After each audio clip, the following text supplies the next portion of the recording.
Lo que yo les voy a platicar es entonces más bien un poco del origen, porque me interesa mucho aclarar dos cosas del origen, tanto en México, del movimiento de disidencia sexual, tanto en México como en Argentina, porque eso me va a permitir plantear lo que después voy a exponerles.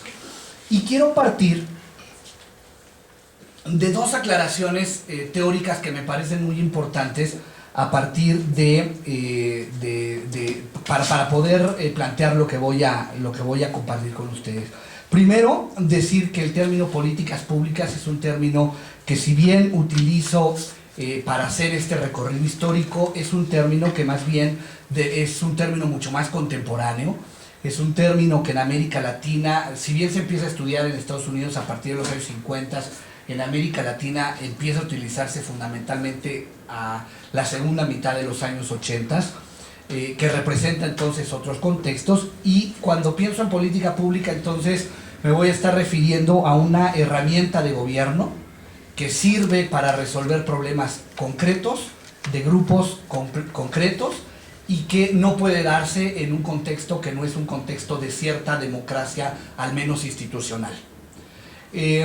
Por otro lado, aclarar que cuando hablo de disidencia sexual, yo utilizo el término disidencia sexual, no el término diversidad sexual, por muchas razones que explico ahí en el libro, pero fundamentalmente voy a explicar dos de esas razones. La primera es que el término disidencia sexual, desde mi perspectiva, supera el término de diversidad, porque cuando hablamos de lo diverso, tenemos que incluir forzosamente a todos y todas. El análisis que yo hago y la presentación que yo les voy a hacer ahora no habla de la heterosexualidad, habla de una serie de identidades que más bien se reivindican fuera de la heterosexualidad y a las cuales por eso también llamo disidentes. Entonces, la disidencia sexual entendida así no incluye, no es lo mismo que la diversidad, porque en la diversidad se tiene que incluir todo, si no, no es diverso. La diversidad parcial no es diversidad. Lo que yo hago más bien es hablar sobre una serie de políticas que están encaminadas a identidades que no incluyen a la heterosexualidad, y que además el segundo aspecto importante del término es que la disidencia sexual es un grupo de identidades que se reivindican positivamente, que han sido señaladas tradicionalmente como negativas, pero que a partir de todo un proceso político, ideológico y demás, y social desde luego, se construyen como identidades alternativas, como identidades positivas. Es decir, que transforman un discurso que les margina, lo politizan y lo convierten en un discurso reivindicativo. Entonces, en este sentido, yo utilizo el término de disidencia sexual, no de diversidad. Porque lo que hablo es precisamente de estas políticas, es decir, de estas herramientas de gobierno que resuelven problemas específicos de personas no heterosexuales que construyen políticamente su identidad. Y entonces, en este sentido, la relación entre política pública y disidencia sexual. Y entonces, en este recorrido, en esta mención inicial que quisiera hacerles, insisto, como dije hace un rato, no va a ser todo este recorrido, pero sí mencionar dos cosas que me parecen muy importantes en este análisis comparado entre lo que está sucediendo actualmente en términos de ejercicio de derechos de la disidencia sexual y lo que está sucediendo en la Argentina. Y me centro fundamentalmente en Buenos Aires y en la Ciudad de México por una razón que al rato explicaré. La parte histórica que quiero rescatar es que cuando nosotros hacemos el estudio entre la comparación entre cómo se empieza la organización social de la disidencia sexual en México y cómo empieza en la Argentina, vamos a encontrar primero una característica común, que es ya lo que decía mi compañera al principio, es muy centralizado en la capital. Evidentemente, el movimiento de disidencia sexual, tanto en la Argentina como en México, empiezan en Buenos Aires fundamentalmente y en la capital. Aunque aquí en México hay también, como bien lo han señalado historiadores del movimiento LGBT, hay también iniciativas en Tijuana, también lo hay grupos en Guadalajara, pero fundamentalmente las organizaciones se dan, el movimiento se gesta en la Ciudad de México. Y en la Argentina pasa algo similar, el movimiento se gesta fundamentalmente en Buenos Aires como capital de la República. Sin embargo, aquí vamos a encontrar dos diferencias que me parecen fundamentales. La primera de ellas es que en la Ciudad de México el movimiento de disidencia sexual se enfrenta a un gobierno que no tenía una política de exterminio frente a la diversidad sexual. Es decir, en México no existió nunca una política predefinida que estuviera en contra de estas identidades no reconocidas por el gobierno. Lo que existió en México, en la Ciudad de México, fue más bien un dejar hacer, un dejar pasar. Lo que existía aquí era más bien una serie de grupos gubernamentales, por ejemplo, los grupos de la policía, que eran más bien grupos que tenían una gran corrupción y no que tuvieran una política pública contra la disidencia sexual. Es decir, lo que aquí había eran racias, lo que aquí había eran detenciones ilegales, pero que, insisto, no estaban establecidas como una política de persecución o como una política de aislamiento en contra de estas identidades sexualmente disidentes. Lo que había eran grupos de policía, funcionarios públicos, que veían en el chantaje y en la extorsión hacia estos grupos ciertamente disidentes de lo social, pues la oportunidad de sacar dinero a cambio de no llevarte, por ejemplo, a la comisaría, o de no llevarte al torito, ¿no? Bueno, ahora cabe aclarar que el torito es una dulzura. En los años 70 el torito era una cárcel absolutamente clandestina, donde la gente era detenida, torturada e incluso asesinada sin que se supiera absolutamente lo que pasaba dentro. Hoy, cuando se habla de que si manejas, por ejemplo, este programa, esta política del chupómetro, ¿no? del alcoholímetro, ¿no? Que yo la rebaucé como el chupómetro. O sea, esta política del chupómetro, en realidad te llevan al torito, pero el torito hoy es una dulzura. El torito, todo el mundo sabe dónde queda y todo el mundo sabe lo que sucede. En los años 70 el torito era una auténtica cárcel clandestina, donde se detenía a todo tipo de disidentes, incluyendo los que eran disidentes sexuales o de género. Y entonces en estos lugares había tortura, había desaparición forzosa y había muchas otras cosas. Entonces, como incluso vean cómo la utilización de términos cambia de una década a otra, y los significados son totalmente distintos, ¿no? Entonces, lo que había era este tipo de funcionarios que aprovechaban para detenerte si te veían saliendo de una fiesta gay, o si te veían tomándote de la mano con tu novio o joteando, pues te detenían, y si no querías que tus papás lo supieran o no querías que tu trabajo lo supieran, porque entonces no había tanta libertad de expresión de la diversidad como ahora, pues entonces te detenían, te chantajeaban y te sacaban el dinero. Pero no había una política de Estado, una política gubernamental definida que atentara contra contra la diversidad o los grupos de la disidencia sexual. En Argentina sí.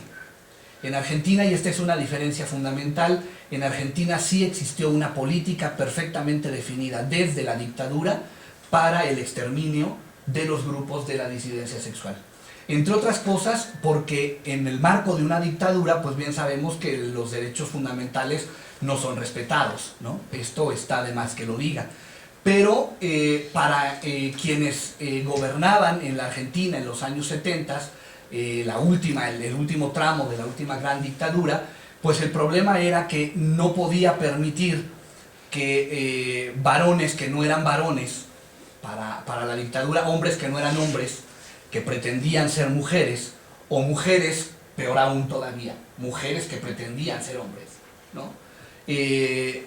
Subvirtieran el orden y el orden social y el orden simbólico con el que estaba establecida la gran nación argentina, ¿no?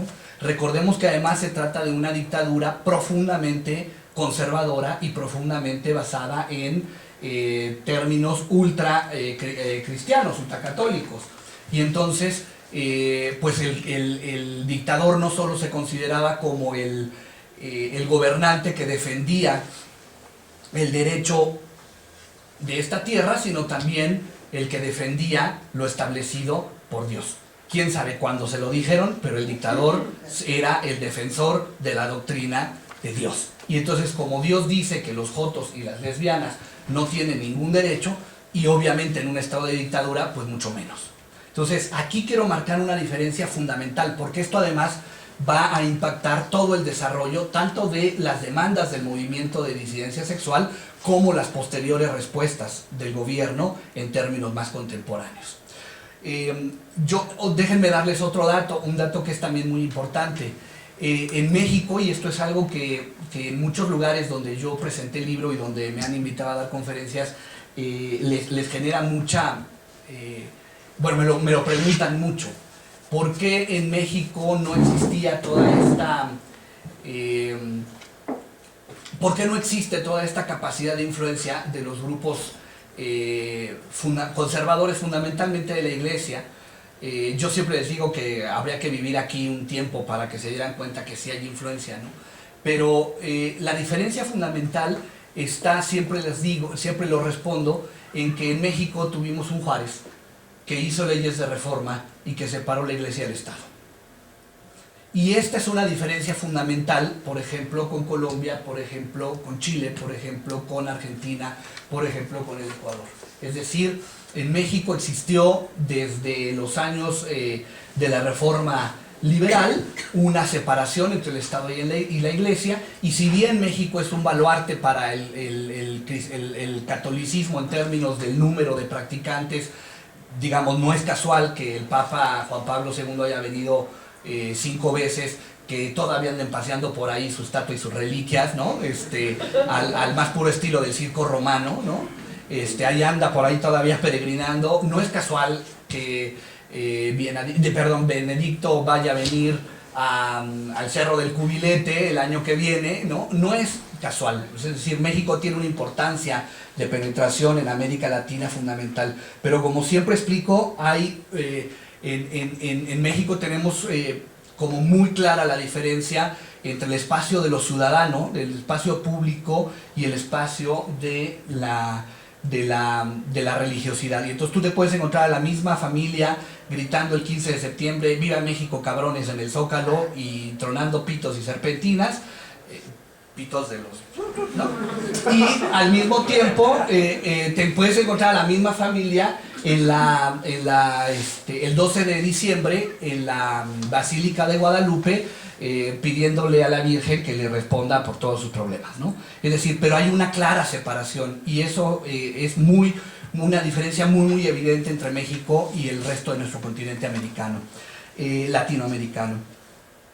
En Argentina, para que ustedes puedan darse cuenta de esta diferencia, aquí todavía se le puede poner una demanda a los ministros de culto, que cuando intervienen descaradamente en cuestiones de asuntos públicos, aunque esto no se procese, aunque haya problemas de este tipo, pero existe toda esta posibilidad jurídica. En Argentina, para que ustedes se den cuenta, la nación argentina es la única del continente latinoamericano que hoy 2011, tiene un concordato vigente con la Santa Sede. ¿Qué es un concordato? Es un acuerdo legal a partir del cual el Vaticano determina ciertas políticas de educación en colegios y en salud, en cuestiones públicas, por ejemplo, y donde con los impuestos de los y las argentinas se mantiene al clero católico argentino.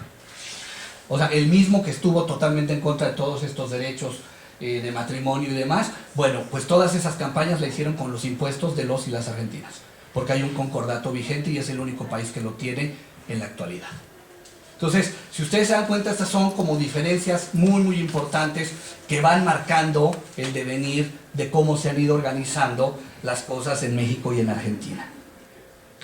En la época de los 80 fundamentalmente hay una concordancia, aparece el VIH-Sida, esto cambia el rumbo de todas las demandas. En los 90 hay también una concordancia muy interesante entre los dos países, porque se da lo que es la diversidad dentro del movimiento de disidencia. ¿A qué me refiero con la diversidad dentro del movimiento de disidencia? Surgen, por ejemplo, al principio solamente podríamos hablar fundamentalmente de la identidad lésbica, la identidad gay, fundamentalmente la gay. Ya a partir de los 90 en ambas naciones empiezan a surgir, por ejemplo, los transexuales, los y las transexuales, las identidades intersexuales, la bisexualidad como identidad también que ocupa su espacio y que reclama su propio espacio dentro del espacio público y dentro del propio movimiento de disidencia sexual. ¿Qué ha pasado fundamentalmente a partir de los años de la primera década del siglo 2000? Fundamentalmente, bueno, se ha profundizado esta diversidad dentro de la disidencia sexual y encontramos entonces lo que yo le llamo como la gran apuesta por el derecho, ¿no? Se consolidan entonces muchas apuestas, muchas demandas que se vinculan ya no a partir de la consigna de los años 70 y los 80, fundamentalmente 70, sino fundamentalmente a partir de una apuesta por el derecho. Es decir, a partir de la primera década del siglo XXI se apuesta fundamentalmente por empezar la reivindicación a partir de las propias herramientas que la democracia formal, que la democracia institucional permite. Y entonces hay una gran apuesta por el derecho. No es casual que efectivamente este fantasma que salió del closet, me encantó la frase, ¿no? El fantasma que salió del closet y recorre América Latina, ¿no? Sea la gran demanda del matrimonio. Que no solamente se da de manera paralela en México y en Argentina, sino que se da en muchos otros países y en muchas otras ciudades del continente americano. Yo aquí quisiera hacer un par de aclaraciones que me parecen también muy importantes. La primera es que el movimiento de disidencia sexual no es un movimiento homogéneo. De hecho, si lo analizamos de manera profunda, ni siquiera estamos hablando de un solo movimiento. En realidad, lo que analíticamente podríamos pensar como un movimiento social es la suma de muchos movimientos. Y esto es también muy importante tenerlo en cuenta cuando se hace el análisis, porque no son las mismas demandas las de los grupos de hombres gays que las demandas de las mujeres lesbianas, que las demandas de las personas trans, ¿no? En Argentina, una de las, Lohana Berkins, una de las principales promotoras de la identidad trans, bueno, ella se identifica como travesti, dirige un grupo, coordina un grupo de travestis. Ella me decía algo que siempre me ha servido, me dejó muy claro esta diferencia y que siempre suelo utilizarla pues en este tipo de charlas para ejemplificar. Ella me decía, ¿tú crees que si yo no tengo ni siquiera derecho a un nombre propio, voy a estar pensando en casarme? Es decir, son muy distintas las necesidades y por lo tanto la construcción de agendas, o sea, de demandas, que tienen los distintos movimientos que conforman al movimiento de disidencia sexual. Entonces, en términos analíticos podemos decir ahí, bueno, hay la suma de diversas identidades sexualmente disidentes, genéricamente disidentes, que podemos ir más o menos en términos analíticos pensando como un movimiento, pero en realidad son muchos movimientos, son muy variadas las demandas y la construcción de agendas es también muy variada. El problema es, o el asunto ha sido, que dentro del propio movimiento social ha habido una preponderancia bastante misógina de lo que ha sido las demandas de los varones gay, porque a final de cuentas un varón gay tiene menos discriminación o ha sido fundamentalmente construido socialmente como varón, y entonces esta parte de primacía en cuanto a manejo de recursos simbólicos, económicos, materiales, organizacionales, etcétera, etcétera, pues se ha ido también traspasando a la organización del movimiento social, ¿no? Una de las cosas que yo veía en Argentina y en México es la gran mayoría, y esto recientemente los grupos más importantes de la Argentina lo han roto, pero una de las cosas que yo veía cuando hice el estudio es que la gran mayoría de las organizaciones LGBT tenían en sus dirigencias exclusivamente varones, o mayoritariamente varones. Rara vez había alguna mujer, y muy rara vez también había representantes de las otras identidades, ¿no? Y entonces esto también va considerando la forma en que se construye el movimiento, no solo hacia adentro, sino también hacia afuera. Y entonces como lo que se ha reivindicado como la gran demanda del movimiento LGBT es en realidad la demanda de un grupo, de uno de los movimientos que conforman a este gran movimiento, ¿no? Y que se ha generado como la gran apuesta por el derecho.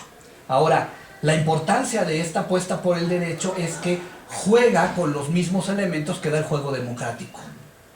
Y entonces se construye a partir de un discurso de derechos humanos. Y en el juego de la democracia y de los derechos humanos, aquí por ejemplo, fíjense qué interesante, aquí esta vieja discusión sobre si, por ejemplo, un gay nace o se hace. Esta vieja discusión absurda se rompe, por ejemplo, con este principio de los derechos democráticos. Porque ya sea porque así nací o ya sea porque así me da la gana, tengo derecho a. ¿Me explico?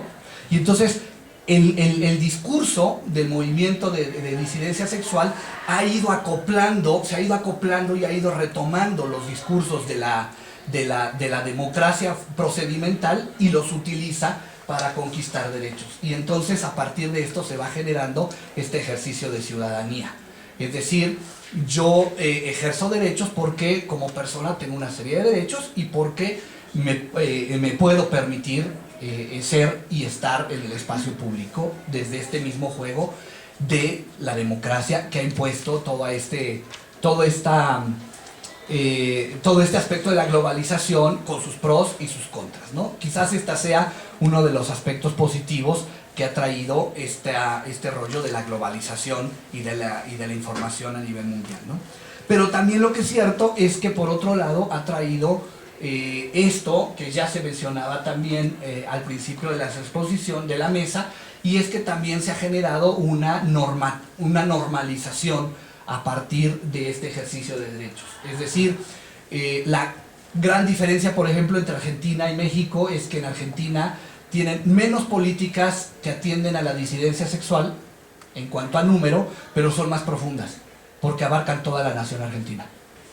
En México tenemos más políticas públicas que atienden a la disidencia sexual, pero son mucho menos profundas porque solamente se han establecido en el Distrito Federal. Y entonces el Distrito Federal es una especie de isla en términos del país, pero que además genera una doble discriminación. Por un lado, hay una discriminación porque hay 31 de las entidades que conforman el territorio de este país, de las entidades federativas, no pueden ejercer esos derechos. O sea, de 32 entidades, solo una, 31 no. Entonces ahí hay un grado de discriminación importante. Y segunda, es decir, las personas que están allá y no pueden ejercer, en los estados y no pueden ejercer sus derechos, tienen ya una tradicional discriminación. Cuando los y las que vivimos en el Distrito Federal dejamos de tener esta discriminación, al mismo tiempo generamos un doble rasero de discriminación. Porque entonces ya no es la discriminación tradicional, sino ya también es que ahora tenemos ciudadanos de medio primera en el DF y ciudadanos LGBT de total segunda en el resto de los estados. Que para poder ejercer o hacer entrada a esos derechos tienen que venir al Distrito Federal y hacer toda una serie de maromas legales para poder, por ejemplo, casarse y regresar a sus estados a hacer válido ese matrimonio, ¿no? Pero además es muy interesante porque también decía yo, hay una normalización de estos sujetos, y entonces la disidencia sexual, para poder ejercerse, tiene que entrar en un plano de normalización. Y entonces aquí de repente pareciera que la conquista del matrimonio es el límite de derechos a los que se debieran aspirar, cuando en realidad es, desde mi perspectiva, un momento de inicio de muchos otros derechos a los que se debiera aspirar. Por ejemplo, el derecho a poder ejercer derechos sin estar normado, ¿no?